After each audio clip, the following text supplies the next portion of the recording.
Hi Aries, my name is Darlene Dotson, and this is your Destiny of Truth for May of 2021. Now, I'm going to do it a little different this month. It's just been taking way too long to get everything done. So, what I can tell you is this month we are dealing with the second house, which is the things that we value. Then we're dealing with the 11th house with Jupiter and Saturn. Okay. And that's has to do with our friendships, the structures that we have, our dreams, our aspirations, and the support that we have for our goals. Then we have Pluto in the 10th house, which is our power, okay? Whether it be our employer's power, our own personal power, our father figure, things of that nature. But with Pluto being here for the long term, he is transforming everything in this house for you. And he's going to strip away what isn't serving your growth as far as dealing with your power. And it could also be about healing your own self-worth. Then after Pluto, we have got Venus and Mercury, okay? Because Venus and Mercury has been in our second house. Now it's going to move in to your third house, and you're going to start loving the changes and communicating about the changes that you're making with your siblings, your day-to-day life. And you're going to love what's happening in this area of your life. Then, on the 11th, we have a new moon in Taurus in your second house. And again, this new moon is a new beginning about those things that you value. Then we have Chiron also on the same day. And, not just the same day, throughout the month, he's in the first house and he's healing you, okay? And, with your own issues. He's healing who you are at a very deep level because, Jupiter and Saturn have been in that 11th house again about what you value and your dreams, your aspirations, your hopes, the people that support you with those dreams. And you have felt restricted in that area. But in the process, it has, let you look at things realistically. Then once Gemini and Mercury move into the Gemini in that third house, you're going to start seeing movement happen in your day-to-day life, in those areas where you want to make progress. And, that's a good thing because it's going to help you heal. Then we've got Uranus in our second house. Again, Uranus, the second house is about what we value, what we want, all of those issues. But it doesn't do well in Taurus because Taurus wants stability. She doesn't like change at all. Well, here Taurus, is being shook up. They're being told it's time to change, okay, with those things that you value. And Uranus is going to hit you in the head like a hammer to make those changes happen. And your financial situation is going to be changing. Then we've got Mars in Cancer, which is your fourth house. So a lot of your actions this month are going to be about home, family, making yourself more stable in that area. Then, again, we have got Neptune in the 12th house. And Neptune, you know, being in that 12th house, he's psychic. He's making you look at your creativity behind the scenes. It's things that you're not showing to other people, but you know, you are basically using it. Then on the 13th, we got a rah-rah here because I like it personally because Jupiter is entering Pisces. Well, for you, Aries, this is your 12th house. Again, your psychic side. He's going to be expanding that, expanding your creativity that's happening behind the scenes. You know, or he could be expanding illusions that are happening in your own mind that you've got to deal with. Then we have got, let's see, Pluto, we've already dealt with Chiron. Oh, on the 23rd, we've got Saturn going retrograde in your 11th house. You're going to be going back over these choices and looking at everything, your dreams, the people that are there to support your goals, your hopes, your wishes, your desires, because come the 26th, we have a lunar eclipse, which is all about endings. And endings can be good, and this is a 9th house ending. You know, maybe you in 9th house, it has to do with our spiritual values, has to do with philosophies, travel, trying to think what publishing, broadcasting, the media, you know, higher education.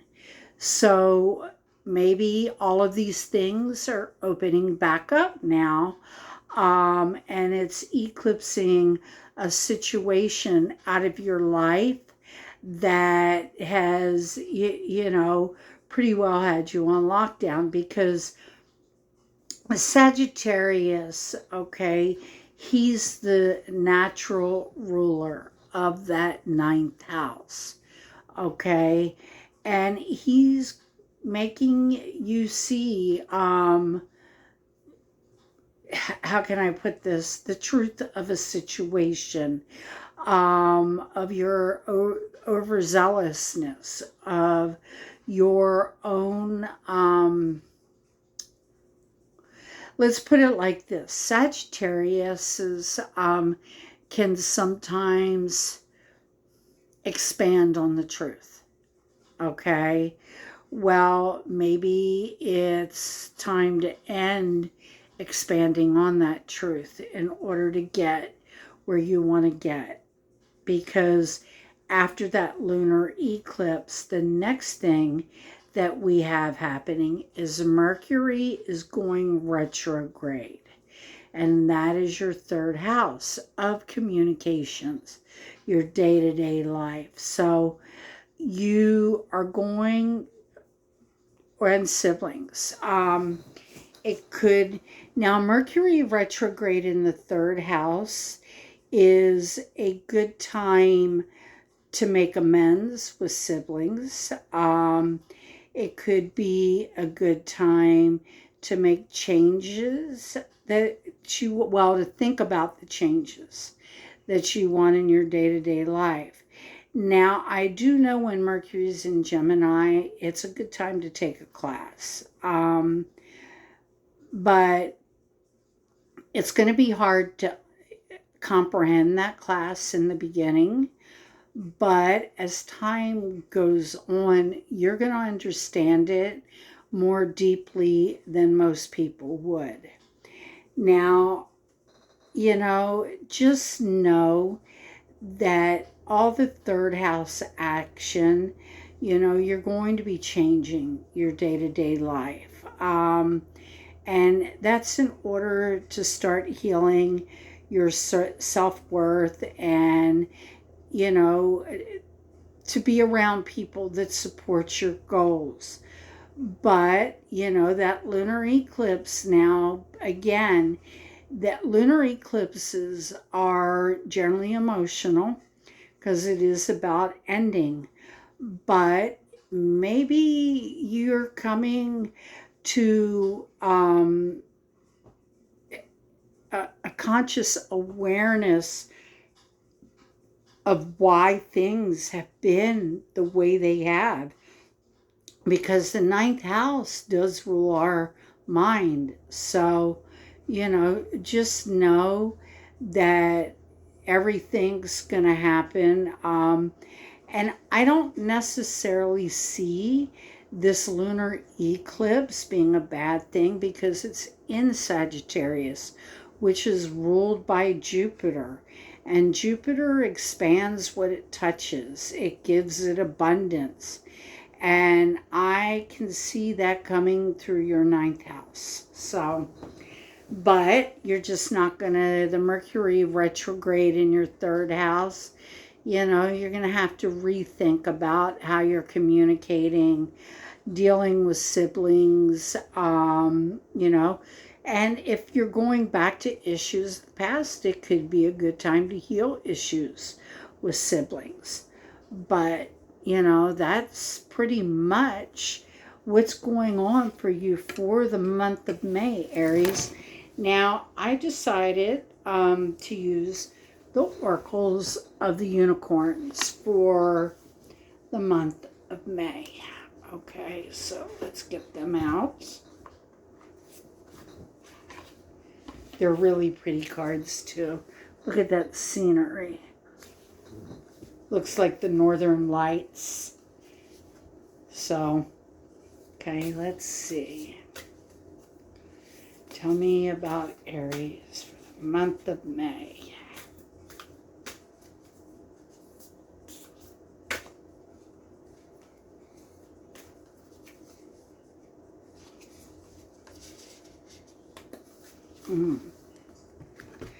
Cycles. Okay.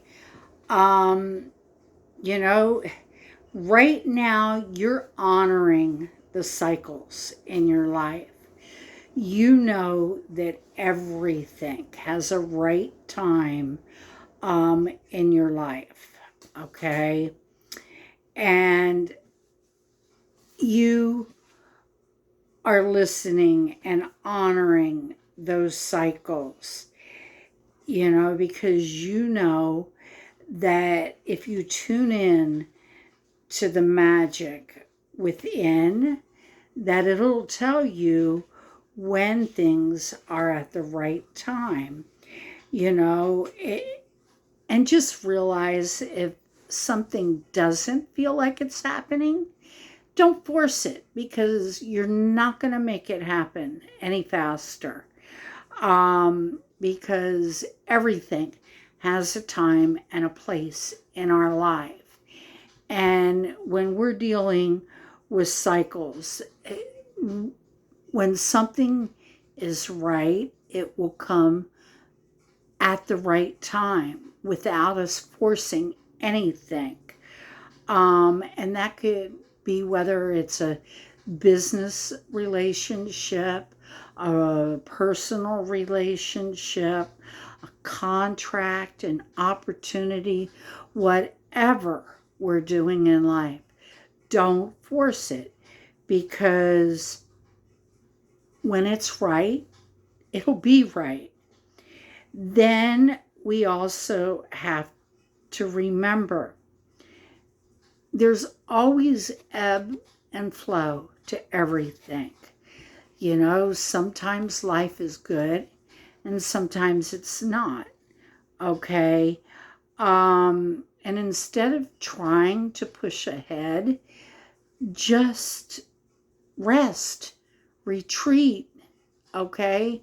Acknowledge what's happening and just take it one day at a time and know, okay, that there's magic in honoring the cycles. And I just want to show you how pretty that card is. See, there's the cycles. So just know, Aries, to know that there's a right time for everything to take place. And you don't have to push ahead. When it's supposed to happen, it'll happen. And I actually think it's beginning to happen for you, Aries. So enjoy your May and know that it's going to get better from here. Have a blessed month, Aries. And just know that what you value in this life will come to you when you surround yourself with the people who value the same things as you do. So have a blessed month. I love you, and I'll see you in June. Bye.